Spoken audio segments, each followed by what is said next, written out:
পবিত্র ঈদ উল ফিতরের আনন্দময় উৎসব উপলক্ষে বাংলাদেশের জনগণ ও অন্তর্বর্তী সরকারের প্রধান উপদেষ্টা অধ্যাপক মোহাম্মদ ইউনূসকে আন্তরিক শুভেচ্ছা ও অভিনন্দন জানিয়েছে ভারতের প্রধানমন্ত্রী নরেন্দ্র মোদী। সোমবার রাতে প্রধান উপদেষ্টার সিনিয়র সহকারী প্রেস সচিব ফয়েজ আহমদ এই তথ্য জানান। শুভেচ্ছা বার্তায় নরেন্দ্র মোদী বলেন, পবিত্র রমজান মাসের সমাপ্তির প্রাক্কালে আমি আপনাকে এবং বাংলাদেশের জনগণকে ঈদ উল ফিতরের আনন্দময় উৎসব উপলক্ষে আন্তরিক শুভেচ্ছা ও অভিনন্দন জানাই।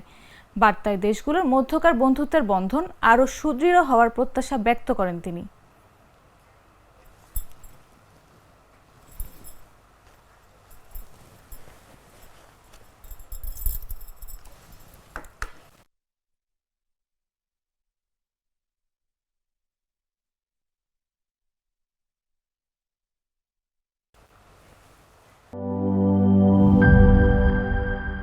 Enjoy the life, চলো উড়াই খুশি তুলে নিয়ে হাতে।